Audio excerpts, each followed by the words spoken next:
Bonsoir à tous, très bonne année 2016 et bienvenue en direct sur Public Sénat. On va plus loin ce soir avec cette question. D'abord, que reste-t-il de l'esprit Charlie en France, un an après les attentats de Charlie Hebdo et de l'hypercachère à Paris et tout juste quelques semaines après les attentats du 13 novembre, où en est l'unité nationale? Nous en débattrons avec nos invités.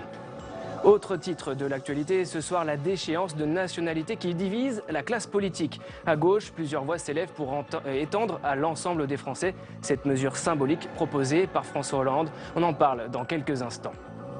Et puis aujourd'hui se tenait le troisième tour des élections régionales. Les nouvelles régions françaises ont élu leur président. Tout le détail des votes dans quelques instants.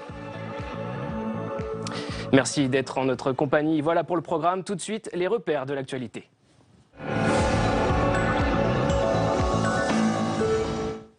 Je vous le disais en titre, un mois après les régionales, toutes les 13 régions de France ont désormais leur président. Rhône-Alpes, Aquitaine, Normandie ou encore Nord-Pas-de-Calais, Picardie.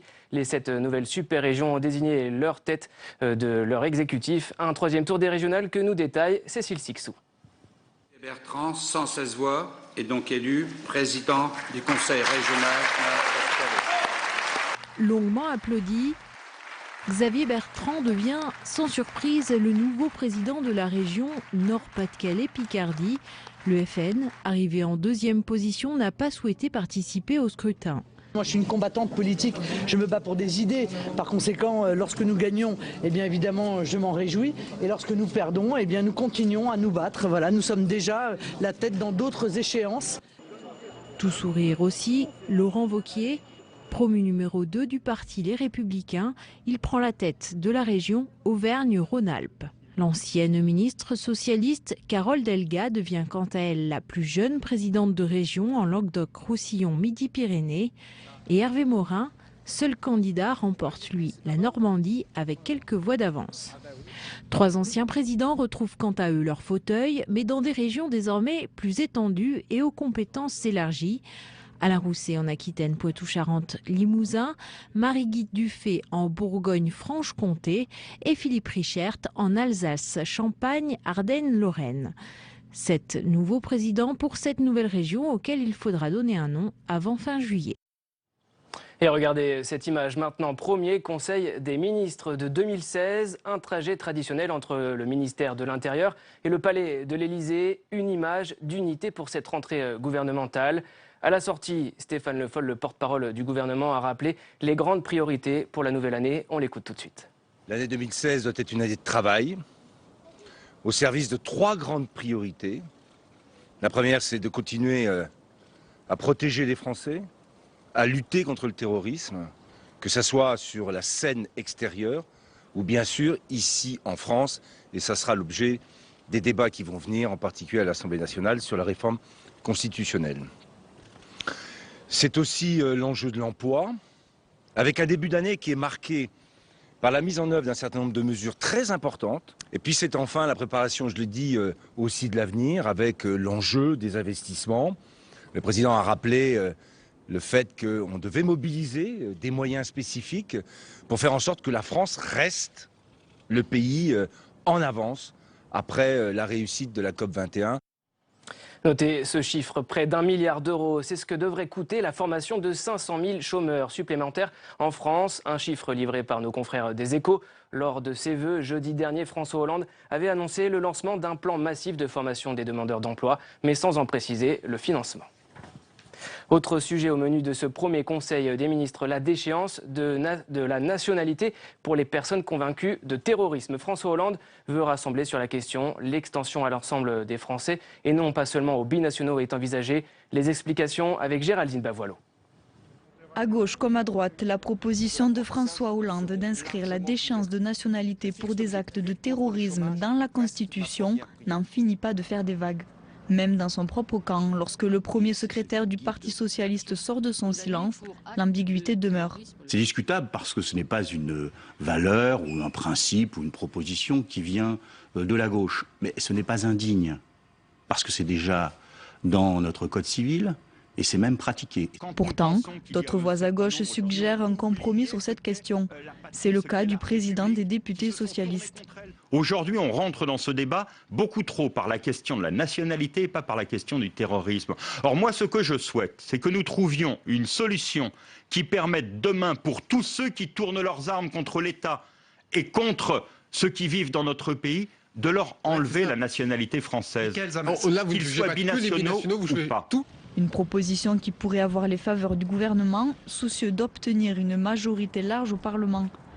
L'exécutif espère aussi compter sur les voix de la droite, favorables à une déchéance de nationalité étendue à tous les Français. La déchéance de nationalité pour acte de terrorisme, elle peut très bien être imaginée en dehors et au-delà des binationaux. Quelqu'un qui n'a que la nationalité française et qui commet des actes terroristes n'est pas à considérer plus et mieux qu'un binational. Les débats parlementaires s'ouvriront à l'Assemblée nationale début février, avant la discussion sénatoriale. Le congrès du Parlement à Versailles pourrait avoir lieu dans le courant du mois de mars. À gauche, cette question de la déchéance de nationalité divise et fait polémique. Premier bureau national de l'année ce soir, rue de Solferino. Et la mesure voulue par François Hollande a agité les débats. Mounir Soussi a recueilli des réactions sur place. Ce n'est pas un problème moral, c'est un problème juridique. Je n'ai pas de problème moral concernant des terroristes qui ont mené des actes d'une extrême gravité et je n'ai pas de problème par rapport à cela. On rentre dans un délire pénal et franchement, pendant ce temps-là, on ne s'occupe pas de l'essentiel, c'est-à-dire d'un pays qui a des fractures, qui a des blessures, qui a un projet national à réinventer et on est là à nous hystériser, à nous diviser sur une question qui concerne peu de personnes mais qui en blesse des millions. Quel est le bénéfice? Zéro intérêt. À retenir aussi ce soir, l'espace Schengen est en danger. Berlin n'apprécie pas la décision du Danemark de contrôler sa frontière avec l'Allemagne. Face à la crise migratoire et pour mieux gérer l'afflux de migrants sur son territoire, le Danemark et la Suède ont également rétabli un contrôle à leurs frontières communes. Le pont reliant les deux pays a été fermé aux réfugiés sans papier. Toujours à l'étranger, les tensions entre l'Arabie Saoudite et l'Iran ne cessent de grandir. Ce soir, Washington, comme Paris, appelle à la désescalade. La Russie s'est dite profondément préoccupée. La crise a éclaté après l'exécution par Riyad d'un dignitaire chiite. Critique du pouvoir saoudien. Aujourd'hui, 3000 personnes ont manifesté avec violence à Téhéran, exprimant leur colère contre la famille royale sunnite d'Arabie Saoudite. Tout de suite, on passe à notre débat de ce soir.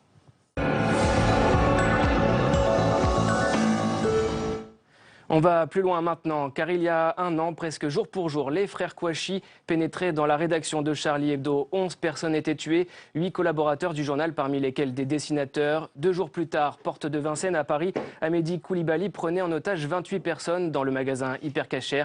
4 perdaient la vie. Pour le premier anniversaire de ces attentats, la France s'apprête à rendre une série d'hommages aux victimes.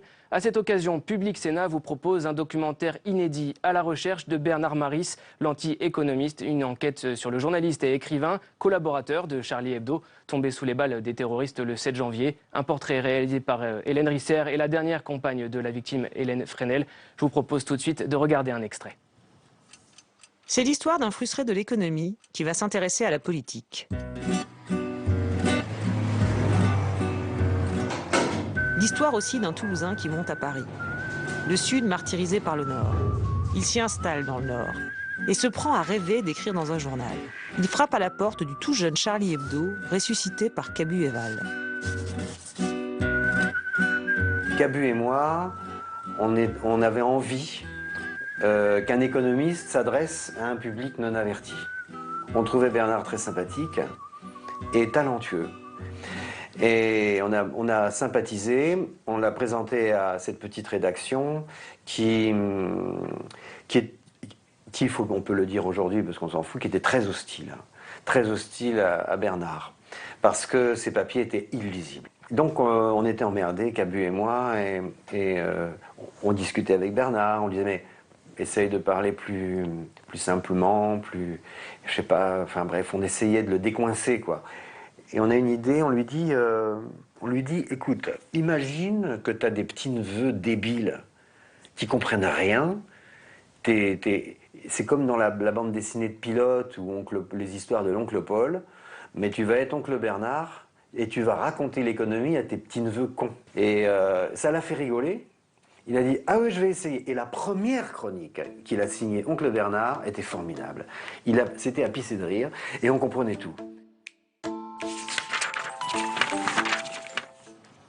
Documentaire à retrouver dans son intégralité juste après notre émission. Mais avant cela, retrouvons nos invités sur notre plateau. Christian Delporte, bonsoir. Vous êtes historien des médias, professeur d'histoire contemporaine à l'université de Versailles-Saint-Quentin en Yvelines et directeur de la revue Le Temps des médias. Monsieur Jean-Pierre Rosenweg, bonsoir. Vous avez longtemps été juge pour enfants au tribunal de Bobigny et vous êtes membre de la réserve citoyenne. On en parlera justement tout à l'heure. Michel Viviorca, vous êtes sociologue et directeur d'études à l'école des hautes études en sciences sociales. Bonsoir. Messieurs, on se souvient de la grande manifestation du 11 janvier 2015. Des millions de personnes dans les rues de Paris et partout en France en hommage aux victimes et contre le terrorisme. Et ces mots, je suis Charlie, un esprit est né. Bernard Maris incarnait cet esprit, Charlie, n'est-ce pas, Michel Viviorca? Écoutez, je ne suis pas un spécialiste de Bernard Maris, mais c'est à l'évidence une personnalité ouverte, capable de s'intéresser à des domaines extrêmement variés. C'est un économiste un peu iconoclaste. Capable de vulgariser, justement, on vient de l'entendre, mais on le voyait souvent à la télévision, sur les plateaux de télé, il disait des choses très claires, on pouvait ne pas être d'accord avec lui. Et j'ajouterais juste, parce que je crois que c'est une chose à savoir, que je suis en même temps enseignant à l'école des hautes études, mais aussi président d'une fondation Maison des sciences de l'homme, à qui on a demandé d'accepter d'être le lieu où sera posée, dans 48 heures, la chaire Bernard Maris UNESCO, qui sera une chaire très originale, parce qu'elle sera ouverte, elle sera internationale, elle sera ouverte à des gens pas nécessairement mainstream en matière économique, et elle sera ouverte à des gens qui auront été choisis, pour parler d'économie, mais qui auront été choisis par un monde qui ne sera pas seulement un monde universitaire, qui sera aussi en particulier un monde associatif. Donc ça me fait plaisir, si je peux dire, de dire qu'on va perpétuer la mémoire de façon originale et forte, je crois, de Bernard Maris. L'esprit Charlie, Jean-Pierre Rosenweg, est-ce qu'il est toujours là aujourd'hui, un an après? Je crois que oui, mais en un mot, moi je n'étais pas partisan du slogan « Je suis Charlie ». Il s'avère que pour les circonstances personnelles, j'étais en mission à l'étranger, j'ai suivi ça de l'étranger, et j'étais choqué par... Je comprends, hein, la solidarité, la compassion, mais j'étais choqué par le slogan, parce que dans le même temps, il y a des policiers qui ont été tués, dans le même temps, il y a des juifs qui ont été assassinés, et puis c'est pas juste, c'est nous qui nous sommes. Alors si vous voulez dire qu'effectivement, il y a eu une révolte du peuple de France, on l'a vu à Paris notamment, contre les attaques fondamentales qui lui ont été portées, liées à la liberté d'expression, à la liberté de religion, à la police, à l'État, bref, à tous ces symboles, je crois que cet esprit n'a pas disparu. Bien évidemment, cet esprit n'a pas disparu. Alors des millions de Français se sont référés à cet hebdomadaire satirique, et pourtant Charlie Hebdo n'est pas un journal comme les autres, et beaucoup de Français ne l'avaient jamais lu, Christian Delporte. Non, c'est un journal qui s'est vendu à 3 millions d'exemplaires au moment de sa reparution. Depuis, ça a un petit peu baissé, mais grosso modo, Charlie Hebdo diffuse 100 000 exemplaires en kiosque, 200 000 abonnés. C'était inespéré cette tragédie. 10 fois plus que... Bah oui, parce qu'en décembre 2014, juste avant les attentats, le journal cherchait de l'argent, il cherchait 200 000 euros, et on a récolté finalement en don 4 200 000, et il tirait à 30 000 exemplaires. Il était pratiquement en voie de disparition, mais le problème, il n'est pas là.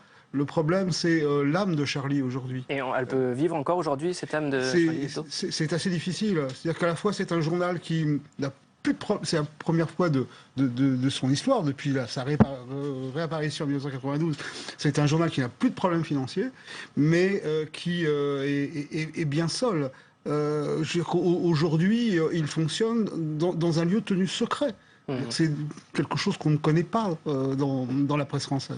Michel Viviorca, est-ce que la société française a changé en profondeur un an après ces attentats? Écoutez, ces attentats ont été un moment qui a évidemment fait bouger les choses, mais je dirais qu'il y a eu un moment d'émotion, que j'ai appelé un moment d'illusion groupale, quand on a quand beaucoup de personnes ont été manifestées le 11 janvier, se tenir au chaud entre ceux qui étaient vraiment les plus soucieux de manifester leur indignation. Et puis ensuite, ce que l'on a vu, c'est des transformations qui n'étaient pas forcément liées à cet attentat. Pas forcément. Cet attentat n'a pas ouvert des grands débats dans ce pays. Le seul débat qui a failli s'ouvrir a été morné. C'est dans les écoles, quand un certain nombre de jeunes ont dit « Nous, on n'est pas Charlie, nous, on ne fait pas la minute de silence ». Moi, j'aurais aimé que l'éducation nationale dise, mais écoutez, on va ouvrir le débat dans les écoles. Qu'est-ce qui se passe? Qu'est-ce que ça veut dire? C'est vrai que le débat n'a pas été ouvert dans les écoles. Ce débat a été un petit peu ouvert, mais tellement peu. C'est le bon. Et l'autre débat qui s'est ouvert, et dans lequel on est encore aujourd'hui, évidemment, par contre, c'est est-ce qu'il faut, face au risque terroriste, face à la menace terroriste, est-ce qu'il faut ou non prendre des mesures d'exception? Et je dirais que pendant presque un an, jusqu'en novembre, jusqu'au 13 novembre, ce débat avait été vaguement lancé, mais enfin, il n'était pas aussi chaud, si je peux dire, que ce qu'il est devenu après le 13 novembre. Et donc, je pense, moi, que le moment de bascule beaucoup plus net de nos débats, de nos interrogations. Regardez aujourd'hui la déchéance. Demain, on parlera d'autres choses liées à ça. Bon, on sent que cette société, aujourd'hui, regarde ce qui se passe au Moyen-Orient. On n'a pas tellement regardé ce qui se passait au Moyen-Orient à l'époque de Charlie, beaucoup moins. Donc, il y a quand même une prise de conscience, mais elle s'est accélérée avec le 13 novembre. Est-ce qu'elle est encore mobilisée, cette société? Est-ce que les attentats du 13 novembre n'ont pas été une piqûre de rappel? Bon, pire que ça. Je ne dirais pas le mot piqûre de rappel. Je crois que c'était une erreur pour Daesh, parce que là, il s'est attaqué à toute la société française. En janvier, il s'est attaqué à un ensemble de symboles, la liberté d'expression, certains estimant qu'on allait trop loin. Il s'est attaqué à l'État, certains estimant que l'État était parfois trop fort. Il s'est attaqué aux Juifs, certains pensant que les Juifs avaient des responsabilités. Donc la société était à la fois compassionnelle, elle a eu des réactions compassionnelles au mois de janvier, mais elle était clivée. Sur les événements de novembre, ils se sont attaqués au mode de vivre, pas seulement de la jeunesse, mais du pays, à la liberté, en général.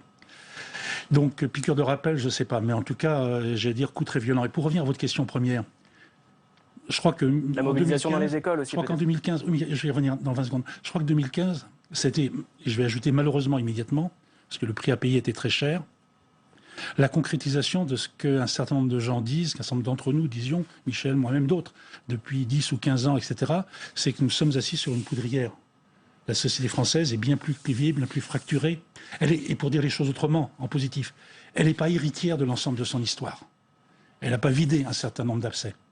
Elle s'est aussi mitée, au sens de les communautés sont plus fortes que par le passé.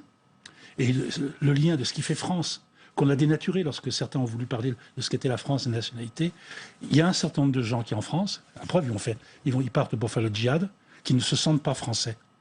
Alors qu'ils sont nés en France, ils ont été élevés à la française, etc. Ils sont d'une autre société. Et il faut apprendre à vivre avec cette société qui n'est plus, je veux dire, celle de 1945, du lendemain de la libération. Je crois qu'on est en train de prendre conscience, de mon point de vue, je ne sais pas ce que le sociologue va en penser, je pense que nous sommes en train de vivre actuellement, vraiment, nous avons vécu cette année 2015, une fin de cycle par rapport à 1945. C'est une toute autre époque qui s'ouvre demain. Et il faut qu'on redébatte sur ce qui fait France, et ce qui fait Europe, et ce qui fait nos valeurs communes. Et justement, donc l'esprit Charlie n'a pas été un antidote à une société de plus en plus violente? Je ne sais pas si elle est de plus en plus violente, mais elle est de plus en plus, on est tout à fait d'accord, fragmentée, fracturée, et de moins en moins capable de trouver les modalités d'un traitement politique de ces problèmes. Et c'est une des dimensions de ce qui se passe aujourd'hui.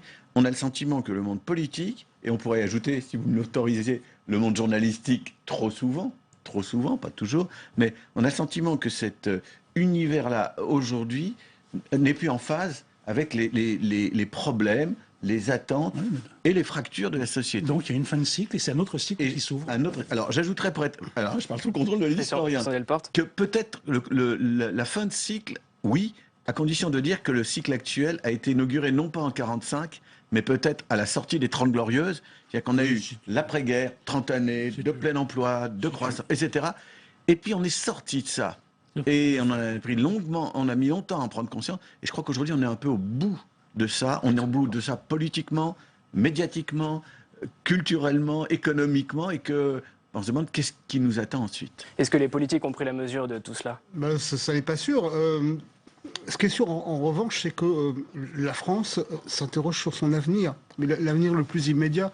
On avait quand même une situation assez paradoxale, c'est-à-dire d'un côté, on est capable de se mobiliser pour défendre la République, autour des valeurs, il y a même le regain du sentiment national, et pour autant, il y a la tentation, et on le voit tous les jours, du repli, du rejet, du refus.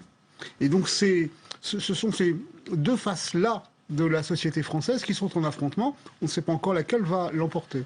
Alors, un an après, vous allez le voir sur vos écrans, sorti d'un numéro spécial de Charlie Hebdo. Le journal veut rester impertinent. On y voit en une un dessin signé Riss, avec un dieu fuyant et méfiant, caricaturé en assassin qui court toujours, armé d'une Kalachnikov, la tunique tachée de sang. Elle était attendue, cette une, elle vous choque, Christian Delporte? Non, c'est la tradition de Charlie Hebdo. C'est l'hostilité à l'ensemble des religions, source aux yeux de Charlie Hebdo de tyrannie, de fanatisme et de guerre. Donc la polémique est en train de se déclencher là autour de cette une est un peu vaine. C'est fait de la part de gens qui n'ont jamais lu Charlie Hebdo. Jean-Pierre Rosenweg, comment expliquez-vous ces réactions du monde religieux face à cette une de Charlie Hebdo? Les religieux, quels qu'ils soient, ne supportent pas d'être accusés de tous les péchés d'Israël, si je puis me permettre l'expression, de la part d'un laïc. Mais derrière ça, il y a un vrai débat qui traverse la société française, c'est de réactualiser, de refonder la séparation du religieux et du temporel.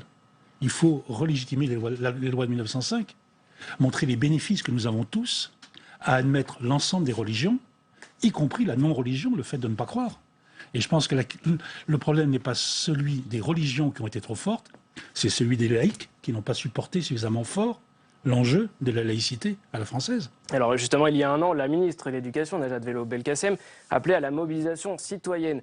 Une réserve citoyenne avait vu le jour. Plus de 5000 volontaires censés porter les valeurs de la République et incarner cette laïcité dans les écoles. Jean-Pierre Rosenweg, vous en faites partie. Est-ce que l'État en a fait assez? Est-ce qu'il était allé assez vite? Oui, il ne faut pas... Parce que c'est pas chose aisée. D'abord, 5400, c'est beaucoup et c'est pas beaucoup. Je crois qu'il y a bien plus de républicains et de citoyens en France que les 5400 qui se sont inscrits pour aller dialoguer, non pas évangéliser, mais dialoguer avec les élèves, avec les enfants, aller revisiter l'histoire, revisiter aussi nos valeurs, nos institutions, dire quels sont le fruit de lutte, de réflexion, de lutte, de combat, et qu'elles sont bénéfiques aussi. Est-ce que c'est facile d'enseigner la laïcité à l'école, en fait? Oui, enfin, il faut le montrer au quotidien, ce que ça veut dire. C'est de la laïcité, tout simplement. Ici, montrer des films comme ceux que vous avez montrés, remontrer des films comme ceux que vous avez montrés, ce que c'est que l'éducation des filles à Kaboul ou ailleurs. Les jeunes filles ici en France ont la chance de pouvoir poursuivre des études et de gagner tous les grands concours universitaires français. Mais c'est lié à quoi? C'est lié au combat dit des suffragettes, c'est lié à la guerre de 14-18, c'est lié à l'effort de guerre des femmes en 14, qui a fait qu'après leur sort, la guerre étant gagnée, ne pouvait plus être le même. C'est lié à ce qui s'est fait avec Charles de Gaulle, qui a accepté le vote des femmes, le premier vote des femmes en 1946. Il faut rappeler que dans ce pays, il a fallu attendre 1985 pour que les deux parents soient égaux en droit dans la famille. Il a fallu attendre 1995 pour qu'il y ait enfin reconnu qu'il puisse y avoir des viols entre époux. Donc c'est un combat, la conquête du droit des femmes. Mais c'est une liberté dont les jeunes filles doivent profiter. La laïcité, c'est des libertés, c'est pas l'oppression. Michel Viviorca, est-ce que vous sentez cette laïcité à la française fragilisée de l'épreuve des attentats? Alors j'ai envie de vous dire qu'il faut avoir un raisonnement qui insiste sur un côté très paradoxal. D'un côté, le monde musulman en France est mal à l'aise. Il est d'autant plus mal à l'aise qu'il est attaqué de deux façons complémentaires, mais différentes. D'une part, un nationalisme à la fois anti-islamisme et anti-islam, qui dit tout ça, c'est pareil, et par conséquent, c'est le mal. Donc ça, c'est le premier danger. Enfin, Et l'autre problème que vivent beaucoup de musulmans, c'est presque le contraire. C'est, je suis musulman, mais je suis complètement dans la République, je m'intègre, je suis un citoyen, et j'écoute ce qu'on me dit, la République fait de moi un citoyen libre et égal en droit. C'est ce qu'on me dit. Mais j'entends qu'on me dit aussi, y compris parfois de façon quasiment officielle, on me dit, mais attends, toi qui es musulman, ou toi qui représentes des musulmans, dis publiquement que c'est pas bien l'islamisme, dis publiquement que tu es, etc., au nom de l'islam, c'est mal. Et donc, si je suis musulman et qu'on me dit, au nom de la République, d'un côté, tu dois être musulman en privé, la laïcité qui vient d'être évoquée, et qu'en même temps, on me dit, attends, quand même en ce moment, exprime-toi dans l'espace public comme musulman, je suis mal à l'aise. Donc, d'un côté, il y a un malaise dans le monde musulman en France. Mais d'un autre côté, vous l'avez tous remarqué ces derniers temps, ces événements récents, et ce qui était dit tout à l'heure était très juste, qui ont visé tout le monde, et pas simplement les Juifs, les journalistes de Charlie, mais tout le monde. La société française. Toute la société, ça a libéré en quelque sorte les musulmans de France dans leur désir de montrer qu'eux aussi sont capables de participer, comment dirais-je, à l'affirmation de certaines valeurs. Et donc, on a vu, qu'est-ce qu'on a vu? C'est pas totalement ma tasse de thé, mais je trouve que c'était intéressant. On a vu des musulmans dire, nous, on va aller la soirée de Noël devant des églises, ou à l'intérieur, peut-être même d'églises catholiques, le soir de la messe de Noël, pour montrer qu'on n'accepte pas que le catholicisme se sente menacé par des gens qui se réclament de l'islam. On voit donc un monde musulman qui, j'ai envie de dire, prend des initiatives. On en annonce de temps en temps. Mosquée, une opération mosquée porte ouverte. C'est ça qui vient d'être annoncé. Mais c'était impensable il y a 6 mois, ça. Et justement, donc il y a une ouverture. Et donc, vous voyez, je termine un quart de phrase. Le paradoxe, c'est que d'un côté, ce monde musulman est peut-être plus mal, vit mal la situation, et que d'un autre côté, il est aussi plus à son aise pour s'exprimer. Christian Delporte, est-ce qu'il y a urgence à repenser cette laïcité en France? Elle est à repenser en permanence, la laïcité. La laïcité s'adapte à la période que l'on vit et aux populations qui composent la France. Et elle doit être pensée sur la durée, pas sous le coup de l'émotion. Ce que l'on fait encore aujourd'hui et laisse sous le coup de l'émotion. Et donc ouvrons effectivement un débat, mais un débat sur la durée. Est-ce que l'État doit être plus vigoureux dans ce combat? Ah oui, bien sûr, il est porteur de la laïcité, c'est-à-dire du vivre ensemble de l'ensemble de la population, que les gens soient croyants et quelle que soit leur religion, ou qu'ils ne soient pas croyants. Mais au passage, c'est le juriste qui va parler, hein. Volontairement je vais caricatural, ce qui n'est pas mon cas. Il y a une hiérarchie des normes dans la société. J'ai toujours dit en plaisantant aux travailleurs sociaux avec qui je travaillais, la République l'emporte sur Freud, s'agissant des enfants maltraités. Ben là, en l'espèce, la République l'emporte sur les religions. Et c'est le débat que j'ai eu avec le grand rabbin de France il y a 20 ans, qui disait que le droit premier des enfants juifs de France, c'est d'être juif. Et moi, je lui disais non, c'est d'abord d'être français. Le droit premier des enfants musulmans, c'est d'abord d'être français, et ensuite de croire ou de ne pas croire, et d'être musulman. Il y a une hiérarchie des normes dans la société, c'est ça qu'il faut refonder, et montrer que c'est notre bien commun et c'est notre richesse commune. À travers la réserve citoyenne, c'est ce qu'on va essayer en plus de porter, si vous le voulez. C'est pour ça qu'on fait appel à des gens qui sont extérieurs à l'éducation nationale pour venir à partir de leur pratique professionnelle, qui magistrats, qui avocats, qui entrepreneurs, etc., pour dialoguer avec les jeunes, parce que les jeunes, actuellement, ils ont besoin d'interlocuteurs pour revisiter l'histoire et revisiter les normes de la société. Michel Vuillorca, une dernière réaction pour terminer. Je trouve très bien que cette initiative existe, c'est-à-dire que l'école de la République s'ouvre vers l'extérieur et accepte de ne pas être ce bastion fermé sur lui-même, dans lequel, quand un enfant arrive, il oublie tout ce qui fait son identité en dehors de l'école. Bon. Mais je rajoutais une chose, on ne parle plus jamais de la partie non républicaine de l'éducation. Nous sommes dans un pays où 20 ou 25% des enfants vont dans des écoles non publiques, des écoles dites libres. Bon, on est dans un pays qui oublie, vous évoquiez l'histoire, qui oublie 1984. Financé par nos impôts. Merci. Ouais. On oublie 1984, l'école, la loi Savary qui devait assurer le triomphe du modèle républicain a été balayée par une énorme manifestation. On continuera ce débat sur Public Sénat. Merci messieurs d'avoir participé à notre débat. Avant de vous quitter, regardez ces images, l'avant-première ce soir du documentaire À la recherche de Bernard Maris dont nous parlions au début de cette émission. De nombreuses personnalités étaient présentes. Écoutez. C'était quand même un économiste iconoclaste, disons. Il avait une approche, une analyse extrêmement solide, mais tellement différente des poncifs qu'on a tout le temps. Donc le fait qu'avec à la fois professionnalisme et tendresse, ces deux femmes se soient décidées à faire ce documentaire, à nous le faire connaître encore mieux et qu'il y ait des partenaires de qualité, cela nécessitait que je vienne en apprendre un peu plus. Ce qui a changé, c'est peut-être la prise de conscience avec gravité d'une situation que nous n'imaginions pas, car je me souviens avoir parlé avec Bernard des protections que l'on vivait les uns les autres, eux chez Charlie et moi en tant que président du Sénat. Nous regardions ça avec un peu d'amusement. Aujourd'hui, je crois qu'on est beaucoup moins amusés. Restez avec nous, le documentaire est diffusé dans quelques instants sur notre antenne. Et n'oubliez pas, demain matin, Territoire d'info invité, Florian Philippot du Front National. C'est la fin de votre émission. Pour ma part, je vous dis à demain. Très bonne soirée sur Public Sénat.